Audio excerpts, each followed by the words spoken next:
Hey, il est Kiki, comment que c'est? Il n'y a plus de voix. Je suis en train de muer, ça y est. Je vais enfin être adulte, je vais sortir de l'adolescence. Mais je veux pas, parce que je veux continuer à faire des conneries, dire n'importe quoi, et pouvoir me justifier en disant c'est juste trop bête. Moi je peux. Nous avons aujourd'hui donc le prochain projet du garage, une nouvelle connerie, et tu te doutes bien, vu la taille de la boîte, alors soit elle est suremballée et c'est un 8e vraiment méga suremballé, soit c'est une 1,7 suremballée, mais non, c'est bien une 1,5 qui est pas sous-emballée, mais emballée discrètement. Il faut savoir que j'ai acheté cette machine d'occasion sur le coin-coin à un acheteur qui s'appelle, pas Kenji, il va nous dire ça dans les commentaires s'il te plaît. Tu te signales parce que il vend sur le bon coin, donc de temps en temps il change de machine. Je suis tombé dessus, prix sympa, contact super sympa. Ensuite il a tiqué que c'est moi, puisque comme toujours j'arrive pas en disant machin je suis quelqu'un de tout à fait normal qui achète quelque chose à quelqu'un d'autre, qui a priori est normal aussi. Même si sur le bon coin, ouf. C'est à tel point sur le bon coin que tu as plaisir de tomber sur des gens comme Kenjedi, je crois que ça s'appelle. Tu me corrigeras si je me trompe. Ou Ambu Blanc, ou tous les autres dont je vous ai déjà parlé. C'est pour ça que je les cite, parce que voilà, des gens normaux. Ils veulent vendre un truc, tu les contactes, ils te répondent parce qu'ils veulent le vendre. Tu te mets d'accord sur les modalités d'envoi, machin bidule. Moi, je négocie pas les tarifs parce que je vois le matos, je sais ce que je cherche. Voilà. Et je lui dis, méfie-toi, Mondial Relais, FG, c'est un peu grand. Ça ne devrait pas passer les 1,50 m longueur. Il a dit, t'inquiète, j'ai une solution. Et voici la solution. Et ça, c'est absolument génial. Comme je vous dis qu'il y a des gens qui ont des idées et qu'il faut les partager. Voilà un exemple simple, quand même, qui facilite grandement les transactions par Mondial Relais et les coûts d'envoi. C'est absolument génial. Hein, c'est sûr que tu as la petite protection du bon coin à payer, mais qui couvre justement tout le reste. Donc après, tu as ton petit forfait d'envoi Mondial Relais. Pendant que j'ai allumé la vidéo, j'ai fait le tour de mon atelier et là-haut, j'ai vu mon Losi 5 sur lequel je vais faire un petit crochet là-dessus. Il me manque donc une coupelle d'amorto. Les coupelles d'amorto, tu veux les commander chez Losi, il faut les commander. Le stock n'est pas dispo facile partout. J'avais pas envie de chercher midi à 14h du stock. Quand tu vois le prix des coupelles en plastique et plus les trucs, enfin c'est un petit ensemble, coupelle chape, machin, ça coûte je sais pas combien. On arrive à 40 balles. Et je me suis dit, ils sont quand même un peu siphonnés pour ça. J'avais cherché à mon atelier, j'ai rien trouvé de spécial. J'ai mis une coupelle de Losi XXL, mais ça va pas. C'est juste un poil trop petit, le ressort passe dessus. Et en arrivant là, j'ai vu aussi mon Arma. Et là, je me suis dit, tiens, vous savez, les moteurs Arma BLX sont des moteurs super dégradés. Alors, on ne sait pas si c'est Obimin qui les fabrique, les moteurs. Hein. On sait qu'ils font les Vario, mais les moteurs, on ne sait pas. Mais en tout cas, ils sont super dégradés. Ils ont des gros problèmes de roulement, de qualité de roulement et de rotor. Les Spectrum, c'est pas mieux. Ils n'aiment pas la chauffe. Hein. 90 degrés, ils lâchent, alors que le moteur Obimin normal, à 105, il n'y a pas de problème. Là, la preuve chez Coralie. Eux, ils ont mis le taquet du moteur. Zéro problème moteur. Si tu crames un moteur Coralie, c'est que tu as mis un pignon trop gros et que tu as trop fait le gogol. Chez Arma, ça t'arrive de sortie de la boîte. Et donc, je me suis dit, eh ben voilà, j'ai trouvé une utilité à un des nombreux moteurs Arma qui sont ici en vrac. Puisqu'il y a plein de gens qui vont emmener des véhicules en panne avec des rotors tordus, des casses et autres. Et je récupère tout ce qu'on peut récupérer dessus, carter, roulement, etc. pour réparer d'autres, pour en refaire un. Des fois, il y a un gamin qui vient, il me dit voilà, j'ai pété mon carter, j'ai perdu les vis derrière. Là, j'ai un autre moteur qui est là, que quelqu'un a flingué le rotor. Avec les deux moteurs, j'en refais un seul et le gamin, il repart sans rien débourser. Ça, ce sont le genre de conneries qui font super plaisir. Ben, cette fois, c'est à moi que ça va servir. Je vais tout simplement mettre ceci comme coupelle d'amorto. Provisoire, mais durable. En plus, elle sera en alu. Ok? Allez, je vous ai assez fait attendre. C'est juste pour vous dire tout ce qui se passe dans la tête du blond, juste en rentrant dans le truc. Tu fais un tour à 360, hein, je dois modifier ça, je dois réparer ça, ça j'ai dans ce tiroir, ça je peux faire ça. Même si à la fin, souvent, ça ne marche pas comme prévu, mais c'est pas très grave. Ce que je veux vous dire, c'est que vous allez pouvoir revoir le Losi 5 avec le Mad Max 20. On vous en causera. Et pourquoi je vous fais un crochet sur le Losi? Parce que même si ça paraît fou que rien n'est préparé, ce n'est pas sans raison. L'application de programmation du Mad Max 20 est sortie pour smartphone, va être bientôt disponible pour iPhone. Nous allons donc faire cette démonstration de réglage ensemble, comme d'hab. Je ne vais pas préparer, tout régler, voir comment ça marche, revenir 10 fois dans le truc, et ensuite vous faire une vidéo, oui, donc tu fais ça, tu fais ça, tu fais ça. Parce que quand tu fais ça, les gens qui regardent et qui sont perdus, que ça ne marche pas, ils ne comprennent pas, tu les aides pas, puisque ton système fonctionne, tu sais exactement où tu vas et ce que tu fais. Donc tu n'as fait qu'une démo subjective, mais pour tous ceux qui ont un problème, après, eh ben, ils n'auront pas la réponse. Donc ils vont te poser la question dans les commentaires. Et c'est là, bien sûr, que le point fort de la chaîne, c'est que moi, je réponds, d'accord? Généralement, je me souviens de toutes les conneries que j'ai fait, des galères, mais c'est tellement plus simple quand je le montre en vidéo. Il y en a que ça énerve, ouais, mais bon, t'as montré ci, ça, mais ça te permet de voir toute la démarche. Et si moi, je me plante parce que je ne suis pas concentré ou n'importe, et le temps de chercher, et on fait tout ça ensemble, le gars qui galère va tomber sur cette vidéo, il va dire, ah, purée, je suis passé exactement par là, et ça va être beaucoup plus simple pour lui. Hein? Puisque nous ne sommes pas ici chez les pros, on est chez les amateurs dans le monde de la vérité. Je vais couper ici, parce que la plaque de châssis est en alu. Et que Kenjedi a exagéré un petit peu sur l'emballage, enfin sur le scotch. Hein? Je vais faire gaffe à ma carreau. Alors, cet engin, d'habitude, FG, vous avez vu, j'aime bien les 510, pas encore trop gros. Hein? On a une bonne dimension avec les 510. On a un choix de carreau, c'est vrai, un peu restreint. Et généralement, bien sûr, pour profiter pleinement de la puissance démentielle du brushless, parce que j'ai pas envie de brider le truc et de faire un machin soft, d'accord? C'est vrai que maintenant, avec les Hobbywing G2, si tu te mets un 650 kV, même un 800 kV, et tu prends le G2, mais tu le laisses en 8, ou tu mets 12 avec un rapport adéquat, justement, comme dit, avec un 650 kV, vous l'avez vu sur celui-là, la douceur de ce capteur au démarrage et à la reprise est une facilité de pilotage déconcertante pour du motrice en brushless. D'accord? En plus de ce que tu peux faire avec tes réglages radio. Enfin, avant, il fallait une radio balèze pour arriver à régler ton expo, ton truc, ton bidule. Sur le Vario, tu pouvais régler un peu le punch et autres. Mais c'était pas aussi confortable à rouler que ça. D'accord? J'ai donc décidé de prendre une piste de roue motrice.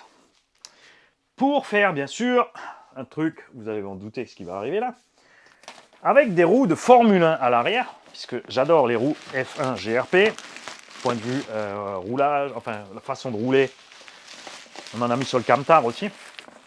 On sait aussi qu'ils tiennent des grosses puissances, parce que le Camtar, on l'avait roulé en 10 vitesses, et même si l'étagement nous permettait d'atteindre que 120 et des brouettes de km/h, on arrivait à faire fumer sur le Camtar les 4 pneus au départ arrêté. Ça, c'est brushless power par rapport au poète-poète. Ouais, je déballe d'abord mon côté, parce que sinon tu m'écoutes plus après. Tu m'écoutes plus.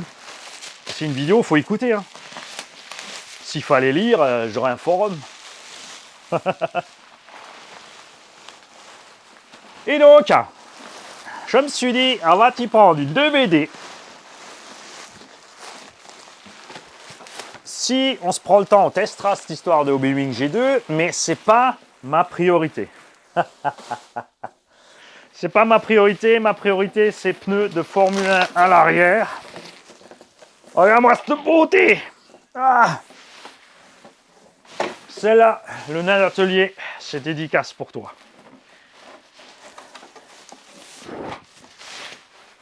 Regarde-moi cette beauté. J'ai donc pris une FG BMW 535 mm. Il faut savoir qu'en 536 mm, tu as un énorme choix de coques. Selon les coques, bien sûr, l'engin est encore plus grand parce qu'il y a plus de capot, plus de coffre. Cette BM me plaît bien parce qu'on est encore relativement compact sur ce qui se passe avant et après les roues. Ok. J'ai enlevé tous les clips. Ouais. C'est une thermique que nous allons bien sûr transformer en brushless. D'accord? Je vous le dis tout de suite, si quelqu'un a besoin de ce moteur, c'est le moteur 23cc qui doit être issu d'une Formule 1. Si Kenjedi est dans les commentaires, il pourra nous confirmer la chose. Voilà, j'ai mon petit talent M-Power. Et sur FG2VD, en roulage normal 6-8S, tu peux te passer des freins avant. Mais nous, avec ce qu'on va faire, il nous faut les freins avant. J'ai un kit de freins avant déjà ici, mais cette machine est déjà équipée de ce kit de freins. Et ça, c'est cool, d'accord? J'ai la platine pour mon petit cerveau de frein, cerveau de direction, boîtier réception avec les batteries, tout ça, bien sûr, on va modifier, alléger un peu cette histoire. On a les portes fusées alu dessus, on a les freins avant dessus. Point de vue suspect, on va peut-être laisser parce que l'avant, il n'a pas vraiment besoin. Il n'y a pas de bar stab, il n'y a rien, puisque grosse roue, drag race, speedrun, comme dit, j'ai toujours encore le problème, je n'ai pas de piste vraiment sympa pour faire ça, d'accord? Et là-dedans, on va faire plein de essais à la con. Tout d'abord, nous avons du combo 16S. Hein? 16S pourquoi? 16S parce que je vous l'ai dit tout à l'heure dans le camion, on ne te parle pas ici de VMAX, on te parle de couple démentiel pour pouvoir faire burner rapidement ses pneus, qu'ils soient chauds, que ça arrache au décollage, d'accord? Donc il faut de la force. Si tu fais ça en 8S, l'ampérage va monter tellement haut que les batteries vont s'effondrer. En 16S, on va réussir à gagner en stabilité sur ça. On peut faire des essais en 12S, donc 800 kV et 650 kV. Ma FG 510, vous l'avez vu, j'étais déjà en Castle, 800 kV avec 12S, avec le rapport le plus grand disponible chez FG, ça allait bien. Mais il fallait mettre le rapport le plus gros, avec un peu plus de 100 en Vmax avec le 12S 800 kV. Ça, c'est toujours un petit peu le truc, la démultiplication chez FG. Encore sur 4.2, c'est différent que sur 4.4, hein, attention. Et on peut aussi sortir, parce que j'en ai parlé au début de la vidéo. Tu vois, c'est démentiel. Oh, le gars, il improvise et ça se croise. C'est pur hasard, en fait. Et le Mad Max 20. D'accord? On va fixer le Mad Max 20. J'ai envie, franchement, ça passera peut-être pas, mais ça serait délirant de le coller sous le capot et de laisser sortir le ventilo. Le Mad Max 20, d'accord? 12S en 3x4, puisqu'en 4S on trouve des batteries super balèzes. Les Cherina Obiline, donc les 6S, là j'avais pris deux 6S pour rouler la Losi 5. La neuve, il y a une cellule qui a lâché. La deuxième, donc j'avais reçu de Vince Splash Brother, et était gonflée quand j'avais laissé en storage, hein, mais elle est restée un mois ou deux en storage. Elle a continué à gonfler. Donc déchetterie, d'accord? Petite parenthèse sur la déchetterie des lipos, arrêtez de traîner sur les forums de geeks extrêmes qui te disent qu'il faut vider la batterie à fond, après il faut la percer, la jeter dans l'eau salée. C'est du lithium. La batterie est étanche pour que ton lithium ne sorte pas. C'est un produit chimique, c'est combustible en plus. Le lithium trempé dans l'eau, je sais, c'est pour ça qu'il faut mettre le sel, on va y venir. Le lithium trempé dans l'eau donne de l'hydrogène. Il ne se passe rien à part des bulles, sauf quand tu balances une batterie percée, puisque elle a du lithium et du jus. Et lithium égale hydrogène dans l'eau, avec du jus égale geyser. T'as deviné, ça explose pas, mais ça fait un geyser.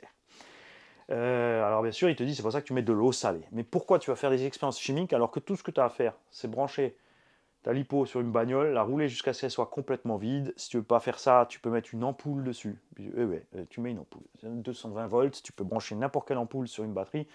Tu mets ça dehors sur le béton ou sur la grille d'égout si tu veux. Mais ça, c'est pas l'idéal s'il arrive quelque chose. Et tu laisses ta lipo se vider si tu veux vraiment la vider totale. Mais moi, je les vide à 3 volts et ensuite tu les amènes à la déchette. Hein. C'est fait pour. Détends-toi, ça va bien se passer. Arrêtez de faire des expériences. Nous allons donc sortir ce poète-poète de là. Cette machine aussi, en plus, le châssis fraisé dessus. Pourquoi je voulais absolument ce châssis? À cause du flex du châssis. Le châssis standard FG, vous avez vu, est très très flex. Et quand on met 12S, le poids des lipos déjà, le châssis descend en 16S, le châssis banane. Donc il faut un châssis renforcé, mais c'est une option. Ou ce châssis fraisé là. Là, j'ai déjà tout. Pourquoi je voulais aussi une caisse? Elle n'est pas toute jeune cette caisse, hein. Comme tu peux voir, elle a été nettoyée à la flotte, il y a un peu de rouille dessus. Elle n'est pas de toute jeunesse. Ça n'a aucune importance pour moi, puisque on va faire du drag race, et si on trouve une piste, du speedrun. Donc j'avais pas l'intention de dépenser une fortune, parce que j'ai vu une superbe. Alors vraiment, j'ai vu des engins. Alors une S88. J'ai vu une Lauterbacher. J'ai vu 2-3 engins absolument magnifiques. Franchement, pour des prix même super sympas. Entre 1000 et 1200 euros. Il y avait des caisses super sympas. Il y en avait plus cher, 1500, 1700, mais équipées avec les 36. Deux cerveaux fût à bas à 140 balles pièce à la direction. Un pour les freins avant, un pour les freins arrière, pour le gaz. Enfin, du délire. 600 balles de cerveau sur la machine. Donc, on regarde de ce qu'il y avait installé. Le prix était sympa. Mais prendre un engin de ce genre, une Lauterbacher qui était déjà préparé en brushless à 1000 balles ou 1200 balles, full alu, les triangles, les machins, tout, pour faire du drag race et éventuellement la scratcher quelque part, j'avais pas envie. D'accord? C'est pour ceci que j'ai pris celle-là. On a un petit cerveau GX aussi compact dessus. Sur les photos, bien sûr, j'avais vu les vis cruciformes partout. Hein. Mais CFG2VD était livré en vis cruciforme. Ce qu'il faut savoir par contre, et là j'insiste là-dessus lourdement parce que les gens, ça ne comprend pas, ça ne veut pas. Ça bien sûr c'est une pistarde, c'est pas très grave. Les vis cruciformes plastiques sont en acier. Donc 8 et des brouettes, ou 9 et des brouettes, ou 10, 9, ou 12, 9, etc. ont donc une certaine solidité structurelle, une dureté. Quand tu mets des vis à bois, là, c'est de l'acier zingué. Une vis à bois est souple puisque le bois travaille et la vis travaille avec aller et retour, chaud et froid. D'accord? Si tu mets une vis trop dure dans le bois, elle va péter. D'accord? Sauf bien sûr si tu mets des boulons de 14. Et c'est pour ça que ça n'a rien à foutre dans le plastique d'une RC. Bien sûr, le filetage est bien agressif et prend bien, mais le revers de la médaille, c'est que quand tu vas plier ta pièce plastique, ta vis va plier avec. Tu ne pourras plus la desserrer puisqu'elle va danser la java dans le trou. Souvent, elle pète et tu te retrouves avec un bout de filetage dans le plastoc. Alors certains vont me dire, oh, ça m'est jamais arrivé. Mais quand ça va t'arriver, tu vas dire, merde, je dois changer tout le châssis. Et, d'accord si vous en mettez, quand vous vendez la voiture, vous le dites à votre acheteur. Écoute, là, j'ai mis la vis là, machin, bitule. Comme ça, il la prendra quand même. C'est juste que quand il l'aura, il ne sera pas déçu. D'accord? Bon, là, il n'y a pas de problème. J'ai payé pas un gros prix. J'ai un vendeur franchement super méga cool. J'ai vu les photos étaient claires. Il a pris gros plan. Donc, moi, là, j'ai ma vision de mécano. J'ai vu, hein, tac, tac, tac, tac, tac, tac. Il n'y a pas de problème. C'est sûr qu'il y a des gens qui vont se dire, pour ce prix-là, ouais, je vais avoir une super bécane. Et ensuite, ils reçoivent la bécane et, oh non, ah, c'est pas ce que je voulais. On a un abonné comme ça qui a eu le problème, un tonton de la chaîne, il a vendu son Timasso Pro 4 SC pour 200 euros. La machine était, comme elle est partie d'ici, c'était le Pro 4 SC que nous avons roulé sur la chaîne. Il l'avait acheté, il l'a roulé quelques fois. Au bout d'un an, il l'a revendu, propre et nettoyé. L'acheteur lui a fait un flanc pas possible pour des trucs de 3 fois rien. Tonton était trop gentil avec cet acheteur-là. Je lui ai dit, tu aurais dû me contacter avant, t'inquiète, je lui aurais répondu. Parce que le gars, il a abusé et tonton a fini par lui rembourser même encore des trucs sur les 200 euros, sur des trucs. Il sait très bien ce qu'il a envoyé, donc il y a de fortes chances que ce soit l'autre qui ait eu des soucis ou que, comme dit, pour 200 balles, tu t'attends pas à une machine neuve sortie de la boîte. Je veux dire, à un moment, il faut arrêter, les gars. Hein. Bien sûr, ce qui compte le plus aussi, c'est une belle carreau bien entière. Il y a Pléiade de FG sur le bon coin, avec des carreaux scotchés de partout, parce que, oui, en 5e piste, c'est un peu rentre dedans, d'accord Tu peux acheter la truffe à part sur la plupart des FG, sur certains modèles même le tutule. Celle-là, moi j'ai de la chance, regarde-moi ça, hein, elle est entière. Il faut savoir qu'une carreau comme ça vaut dans les 200 balles, avec la peinture et les stickers. Et ouais, ils te la donnent pas non plus, hein Donc là, c'est pareil, quand j'achète une occasion sur une FG, alors soit c'est châssis à tout petit prix, j'achète ma carreau moi-même. Là, j'ai vraiment, tu vois, là, j'ai eu de la chance. J'ai eu de la chance, tout simplement. On va virer tout ça. On va installer le combo, le support Orbit Center, réglable, donc, un petit peu à minimum. On a déjà la petite couronne dessus, c'est super. On a un souci de distance entre le diff et la couronne, puisque, comme dit, c'est pas normalement le moteur qui va là-dedans. Et je pense que le support, là, il y a un truc qui n'est pas à sa place. Moi, je m'en fous, tu vois. Moi, je m'en fous total. Je vais virer tout ça et je vais installer mon brushless. Ok, qu'est-ce que je m'en tamponne que ça ne marche pas.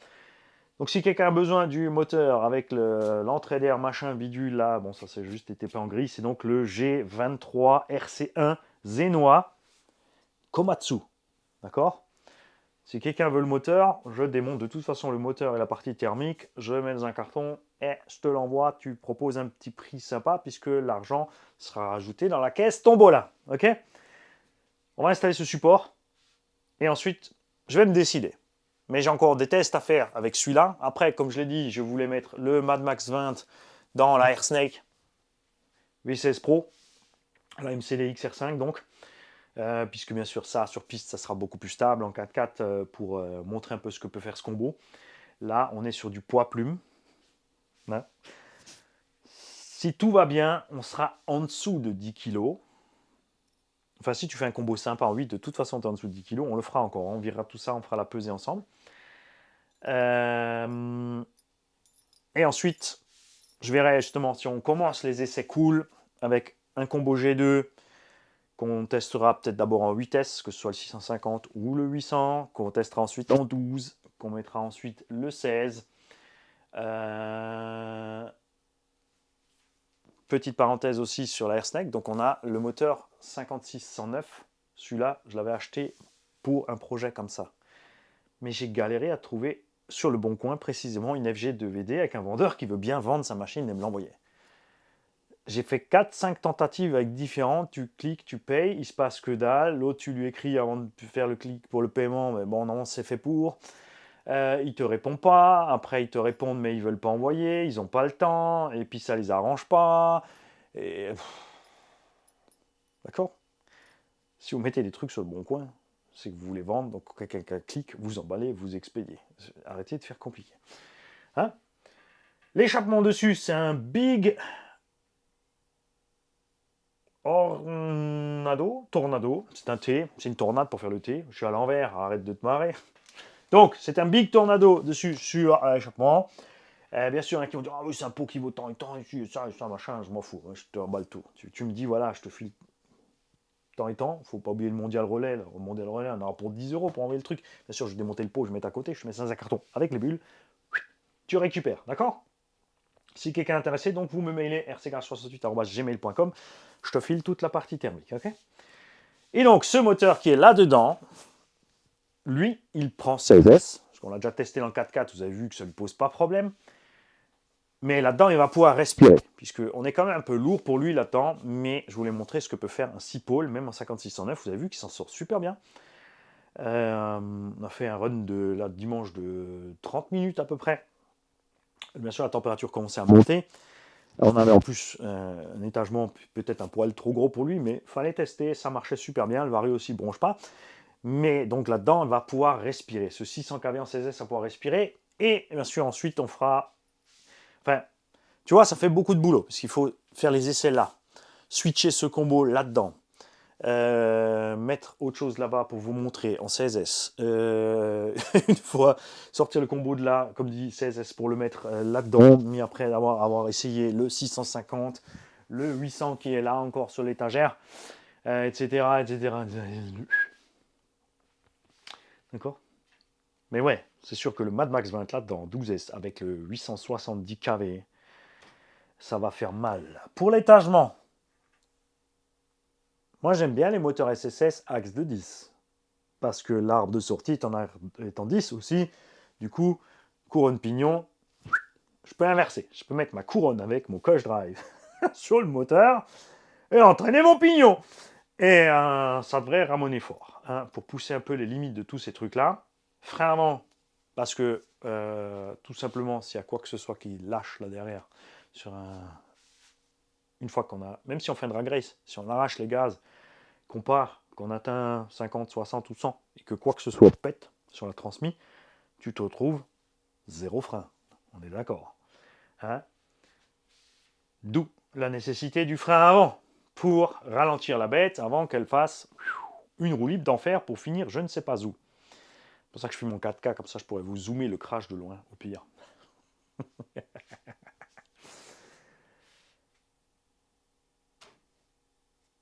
Je suis ouvert à toute suggestion de réglage, d'idées, dont ceux qui sont habitués à ces machines, qui connaissent tous sur ces machines, vous partagez, d'accord? Vous me dites, attention, donc c'est cette version de la 2VD, elle a tel âge, je te conseille de mettre ces triangles supérieurs, cet upgrade-là, régler comme ci, comme ça, au niveau de l'huile, au niveau des ressorts, etc., etc., etc. D'accord, les gars? Je ne suis pas spécialiste dans ce domaine-là, et même quand on est spécialiste, il y en a toujours qui ont de meilleures idées, plus d'expérience. Et tout ça, partagez-le. C'est super important, d'accord? Ça va être chouette. Avec les petites roues de F1 là derrière. Parce que les roues de F1 sont pas beaucoup plus grandes, alors il va falloir peut-être découper un peu la carreau, mais pas trop. Alors que, évidemment, si je pars sur... il y a d'autres roues que les F1, mais qui sont un peu plus grandes pour les off-road. Déjà, elles n'ont pas la même qualité. Tu vas tenir? Non, il ne va pas tenir. Ils n'ont pas la même qualité de gomme. Je crains qu'on se retrouve avec un ballon incontrôlable. De plus, on a un offset de ma boule qui me ferait trop découper la carreau. J'ai pas envie de ça. Ok? D'où la roue de F1 qui devrait passer pile juste en découpant un peu l'aile ici, discretos. Hein? La peinture, elle est chouette comme ça. Je verrai si je la change ou pas. Parce que, alors pour la changer, ça sera une peinture extérieure. Parce que d'un côté, j'ai envie de refaire ce que j'avais fait avec la Hobo GTB avec la coque de Asso SC8 dessus. C'est-à-dire un gris mat avec les bons petits stickers qui vont bien. Comme vous le savez, quand je fais le cochon sur la piste, j'ai mon petit logo à moi et j'en ai pris au cas où, de plusieurs couleurs selon ce que je fais de la carreau. Mon petit sticker Peak Power. Puissance de cochon. Hein? Pas se faire piéger. Vous m'y ferez penser quand on sera sur la piste.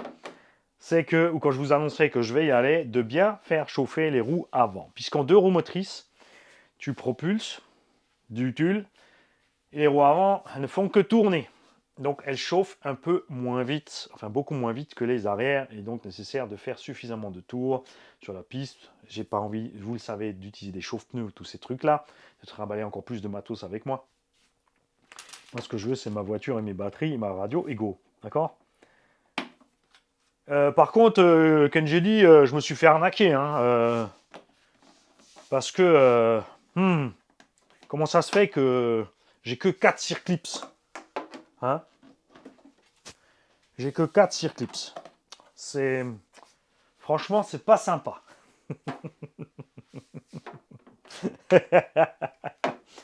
Les gars, je vous souhaite... je sais pas si ça sort dimanche. Bah, c'est un unbox, c'est un unwrap. Donc un bon dimanche si on est dimanche, un bon autre chose si on est autre chose. Merci au vendeur, donc NGD. Comme dit, c'est un abo de la chaîne. Il m'a écrit un mail pour me dire il y a quelqu'un qui m'a acheté une voiture à ton nom, est-ce que c'est bien toi? Donc je suis allé sur le Bon Coin et je lui ai répondu en manie, puisque bien sûr sur le Bon Coin j'avais écrit en français. Et du coup, il m'a reconnu. Et l'affaire s'est faite tranquille. Les gars, bonne journée, amusez-vous bien. Dans les commentaires aussi, je veux savoir quel setup vous intéresse. Donc, est-ce que vous voulez voir rouler le setup 650 kV en 8 en 12, le 800 kV en 8 en 12, donc le Hobby G2, le Castle 800 kV, donc vous l'avez déjà vu en 8 et en 12. Le 16S avec donc le 5609, comme dit ce que j'avais prévu au départ.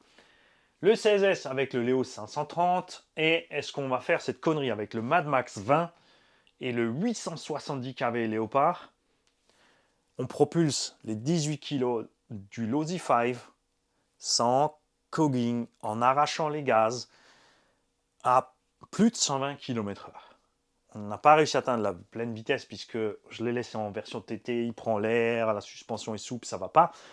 D'où la question, est-ce qu'on va le fourrer dans la Air Snake d'abord, en 4x4, un certain contrôle quand même de ce qui se passe, à faire surtout un endroit dégagé, bien évidemment. Et où est-ce qu'on va coller ce Mad Max 20, donc et ce 870 kV là-dedans, avec un étagement débile. Puisqu'on aura, même si le Vario fait 800 grammes, et qu'on met 3 fois 600 grammes de batterie, si on part sur les lights, on est à 3 fois 400 grammes de batterie, donc on aura 1,2 kg, 2 kg. Le moteur qui fait 1,2 kg, donc on aura 2,5 kg d'électronique si on reste à 10-11 kg. On pourra mettre un rapport de transmission complètement délirant, puisque le combo n'a aucun problème à catapulter. Je dis bien catapulter, parce qu'on n'est pas parti jusqu'à la VMAX avec le Losi de 18 kg. Non, boum, et le machin, il trace. À en perdre le contrôle, c'est ce qui est tellement beau. Donc à fourrer ce Mad Max 20 là-dedans. Et la question est après, est-ce que les pneus vont tenir cet arraché des gaz si on fait du drag race avec? Puisque maintenant que j'ai l'appli pour le Mad Max, je vais pouvoir mettre mon punch à donf, mon start power à donf, mon timing à donf. Ouh, ça va faire mal. Là, il est réglé dans les tranches minimum, le Vario. Hein. Ça va être débile. Je suis ouvert aussi à toutes suggestions pour ceux qui ont expérimenté sur le refroidissement sur ces carrosseries. Là, on a déjà des trous dedans puisque c'était pour le thermique. L'air va s'engouffrer, une partie va descendre en dessous. Il y a un trou ici pour qu'elle sorte en haut, mais je ne sais pas. J'ai l'impression qu'on va quand même se retrouver avec une espèce d'effet parachute du montée du tulle là, avec tout ça. Et est-ce que ça amène assez d'air par les côtés pour refroidir tout ça, ou est-ce qu'il faut faire en plus une entrée avant, quelque chose? C'est pareil. On en parle dans les commentaires, c'est là pour ça. Et ouais, on va commencer à rouler en M3. Hein, et au pire, on refera la carreau quand on aura craché. Tiens, je te mets le petit aileron. Salut les gars.